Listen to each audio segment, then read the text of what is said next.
This is Frank Islam, Chairman and CEO of FY Investment Group and your host of Washington Calling, where we interview leading voices from business and politics that impact you, the viewer. Today, we're fortunate to have a distinguished guest. Her name is Anjali Bhardwaj.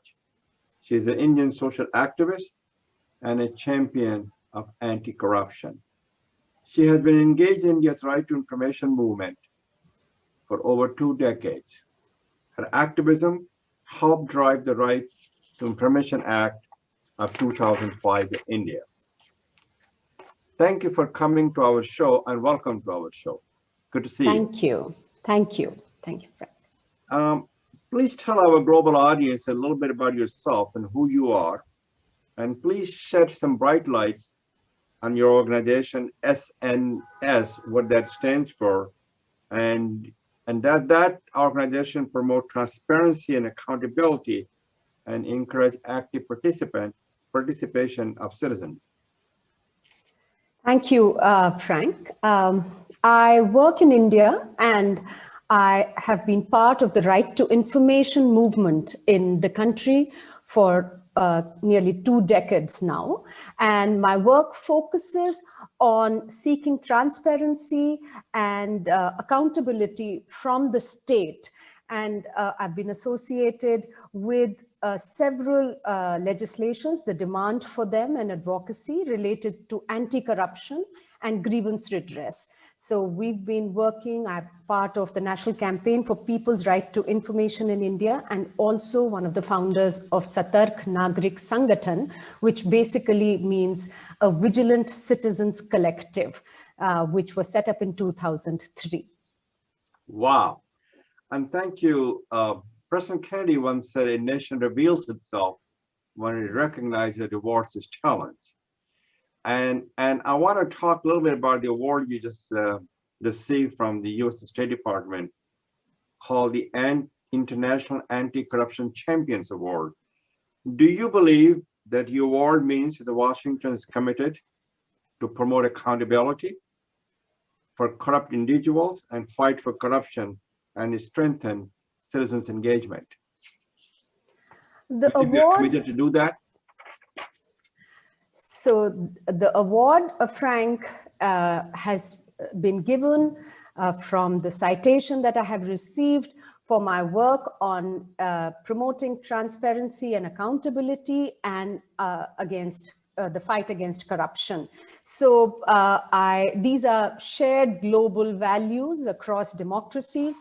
And I think the fact that this award has been given out by the US state administration really sort of shows that they are looking to stand with people, with communities that are seeking transparency, accountability, and working towards deepening democracy. So do you believe that the corruption is a part of the DNA of India? Well, in India, we do have rampant corruption, which does exist in many countries across the world. One unique feature of corruption in India is that it isn't limited to the highest echelons of power.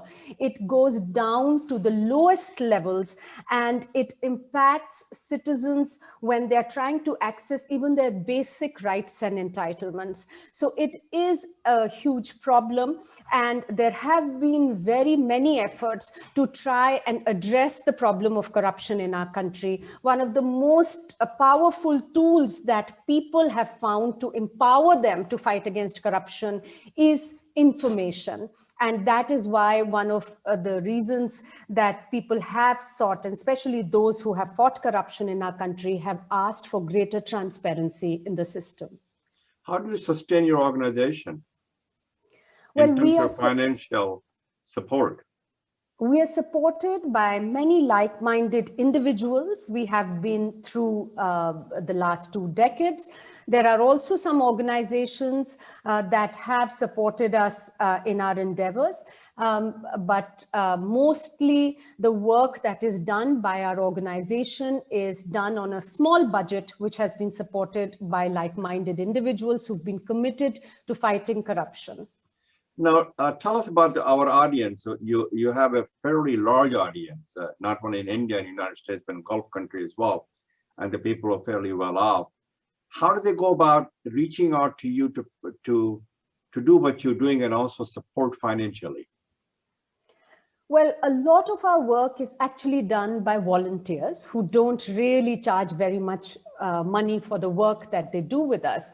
We have many student volunteers in Delhi and across the country.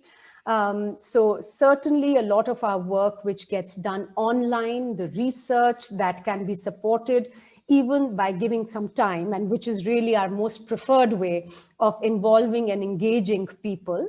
Unfortunately, we do not have an FCRA, which is necessary in India for organizations to access foreign funds. So we don't take any foreign funds for the activities that we undertake, and we are, but however, very happy to engage with people globally on these issues, to learn and also to work with them to ensure that there is greater transparency. Well, thank you very much. And you're extending your hope, your hand, and your heart to those people, just not giving the financial aspect of the support, but also give their time and talent, just like what you said. Tell me a little bit about this award that you received. Was it received well in India? Was it positive or negative? And do you think this award inspire you to do what it takes to pursue your ideas and ideals? Well, I think the award has been received very well in India, especially by civil society and the media. We see it, I certainly see it, as a recognition of the collective struggles of many, many people and groups across the country, which have worked very hard through the decades to ensure that we have a strong transparency law, and that there are accountability mechanisms that are put in place in the country, and to fight against corruption and corrupt forces. So this is, in a country as vast as India, no one person can claim to fight corruption alone. And so it is very much a collective effort. And I see this as a recognition of that effort. And therefore, it is very heartening and very positive. And certainly, a show of solidarity globally, which I think is very encouraging, especially in these times in India, when we are seeing that dissent and questioning are not particularly encouraged. That's a very well said. As I understand your movement, when I did some research, my staff did, as a matter of fact, research. It began 20 years ago. Was it a grassroots movement, and do you think it's a game changer for transparency and civic empowerment? Well, the Right to Information law was passed in India in 2005 at a national level. It really came as a result of a strong... national level means the federal level. Yes, that's right. That's right. There were 9 states that had passed right to information laws in the country before it was passed at the federal national level. It is applicable to all arms of the state, the executive, judiciary, and the legislature. And the law really came about as a result of a strong people's movement. And this movement did not involve just the academia or lawyers or journalists. It actually involved and was led by, in many ways, people who live in villages, people who live in slum settlements, the poor and the marginalized in the country, who realized that unless they have information, they are unable to access their basic rights and entitlements. So it was a very vibrant movement, which finally led to the passage of the law at a national level, which is applicable across the country now. And it has been used very, very vibrantly as well. So in India, we have about 60 lakh or 6 million RTI applications filed every single year. I What's the think RTI stands this is for the in India? right to information Okay. law. So applications are filed under the RTI law, and about 6 million RTI applications are filed every year in India. And our research has shown that these are not just filed by lawyers or by journalists, like is used in many countries, but they are actually filed by ordinary citizens who are looking to hold the government accountable for delivery of basic rights and entitlements also. Of course, the law is also has been used very extensively to shine the light on big ticket corruption. So people have exposed big ticket scams using the right to information law in India as well. But it's been a very, very vibrant demand and now a very vibrant use of the right to information law. Do you believe that the corruption is on the top of the Modi government? Obviously, I've known Modi for many, many years. I met him several times when I visited India with President Obama, and I think he's a decent man. The question is, I believe that he is not involved in corruption, but the people underneath him are subscribe to the notion of the corruption, and they are corrupt people, or they're not as corrupt as the previous government were. What your thoughts are? Well, like I mentioned, Frank, that in India, corruption, unfortunately, seeps down to the lowest level. Very well. And for a lot of people in the country, it's a lived experience because it isn't just limited to any one echelon. So unfortunately, it's not as if one can say that, corruption has gone away in our country, or, for people it has reduced, their experience with it. What we are seeing is that the Modi government had come to power on the plank of anti-corruption in 2014. And therefore, there was a great deal of hope that institutions and laws that would help people fight corruption would be strengthened. Unfortunately, we haven't quite seen that in the last 7 years. And that is, I say it's unfortunate because this was a huge opportunity, a lot of us felt.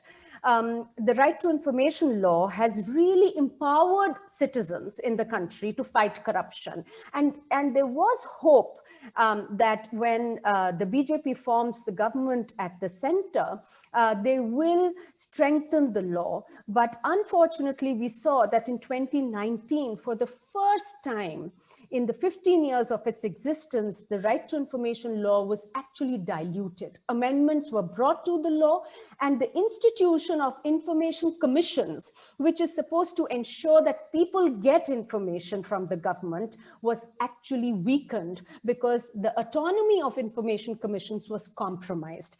Information commissioners have the power to penalize officials if they don't give information, if they withhold information, and therefore have to work very independently of the government, which is why in the original right to information law that the country had, the salaries, the tenures, the post-retirement benefits were all decided in the law.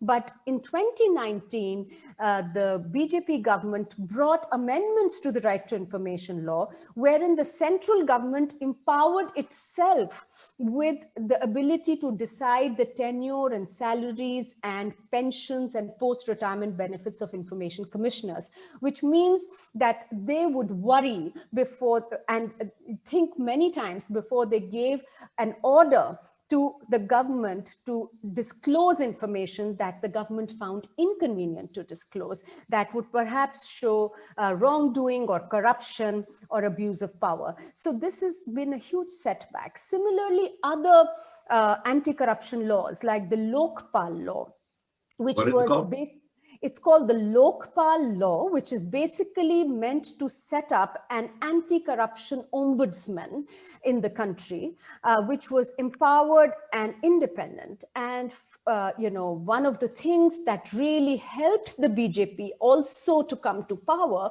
was the support to the Lokpal law. And unfortunately, for 5 years after the law was passed and the BJP came to power, no Lokpal was appointed in the country. Okay.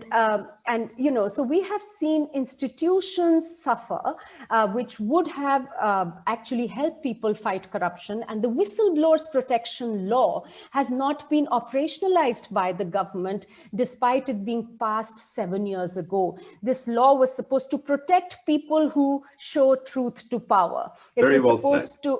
It was supposed to help people expose corruption and wrongdoing. And that law, the government has refused to formulate rules to operationalize the law. So as a result, we have people who are constantly threatened, attacked, and even killed for exposing corruption in the country. In India, more than 80 people have been killed since the Right to Information law was passed for simply asking for information and filing a complaint on the basis of the information that they obtain against corruption. And they all need to be Does protected. India have a whistle blower, what I consider the protection, just like we have in the United States? We didn't do very well during the Trump administration. We're trying to get back to the Congress is very hardworking to make sure that they are protected. So is there the same kind of a law in India as well?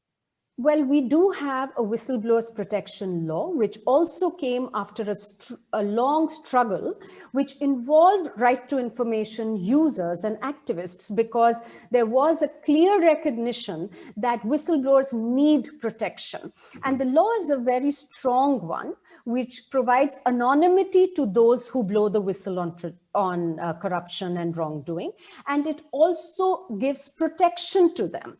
But the law was passed in February 2014 by the Parliament in India. It hasn't been operationalized till date. So it is simply a statute on paper, and nobody is able to make use of it.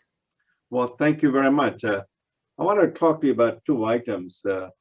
Obviously, we live in difficult and challenging and troubling times, not only in the United States, but in India as well, and especially because of COVID-19 pandemic. How do you mobilize people, and what do you do during this pandemic? Were you able to get things done during this COVID-19 pandemic situation? Well, yes, Frank. In fact, we found ourselves working quite actively throughout the COVID-19 pandemic, including the lockdown that was imposed in India. Unfortunately, the national lockdown was a very strict and a very hard one, and it came at a very short notice. And given that 90% of India's workforce is in the unorganized sector, it really hit people living in poverty and living at the margins very, very hard, because these people are usually daily wagers. They earn every day to be able to put food on their children's plates. So when the lockdown was announced, suddenly people realized that they would have no money to be able to sustain themselves, because typically people who are living at the margins, living in poverty, do not have large savings, and therefore they found that food security became a huge issue. People were grappling with hunger. We had a situation where people didn't have wages and therefore no money to pay for their rent and were rendered homeless. So it was a very, very dire situation for a lot of people, and which also led to a lot of destitution amongst people. And we had many, many thousands of people walking back to their homes, migrant workers. In that situation, we mobilized whatever resources that could be mobilized to ensure that people received food. We also worked closely with governments to advocate for the right kind of social security and food security packages. And the Delhi Rozi Roti Adhikar Abhiyan, which is the Right to Food campaign, which I'm involved with, did approach the courts and ensure that in Delhi, about 5 million people who needed food received it, so that they did not have to go hungry. So people also were involved in monitoring the distribution of subsidized food grains. So there were a lot of things that were going on, including asking for information about health facilities, about various other facilities that were supposed to be provided to people. Well, and the most important thing, the vaccine. So do you believe the hope is on the horizon? Well, we are always hopeful, and certainly one hopes that the pandemic is going to subside. It's the lockdown, which was imposed to fight the pandemic, also caused a great deal of havoc. Because the profile of the population of the country. So one hopes that the economic situation in the country improves and employment situation improves. And we really hope that governments in India, like we hope in across the world, function transparently so that people can actually understand where their money is going, where taxpayers' money is going, and make sure that it actually goes to the right place. Very well said. Let me, before I close my conversation, I want to talk to you about what can other countries learn from your work in India in terms of creating and sustaining a culture, a strong freedom of information, and also promote the government transparency and right-based agenda building? Well, Frank, I think what has happened in India is on transparency and the right to information has been very, very inspiring. We've had, like I told you, a very strong movement for transparency and for the right to information law. The use of the law in India has not been limited to those doing investigative journalism. There are people who have understood the power of information. I'll give you a small anecdote. When the law came in, we went to the slum settlements in Delhi, and we told people there's this fantastic law and you must use it. And one woman stood up in the slum and she said, well, I don't even get my rations. What am I going to do with information? And we realized people are not interested in information for the sake of information. They want it if it helps them to access their rights and entitlements, which they don't get because of corruption and wrongdoing. And that is what the connection between the right to information and other rights that has got established in India. And I think that a lot of countries, especially other developing countries, have expressed time and again the fact that this is something that would be valuable, which needs to sort of, be something that we see across the globe, because the right to information in India has really shown how empowering it is. And it has really decentralized the fight against corruption. Typically, we see anti-corruption as an activity which is taken care of by anti-corruption institutions and bodies. In India, because of the active and extensive and vibrant use of the right to information law, it is something that has got decentralized, that every citizen is empowered to fight against corruption. Every citizen in India has potentially become a whistleblower. So we say that we have suddenly become a country of 1.4 billion whistleblowers because we can access information which used to be earlier only with the government.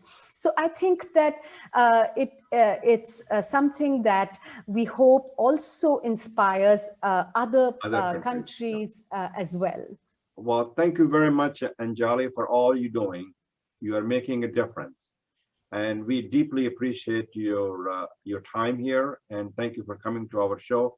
And also what you're doing, you're making a difference to the people's lives. And that is a profound statement that President Kennedy said many times. You're fulfilling your responsibility as a global citizen of India.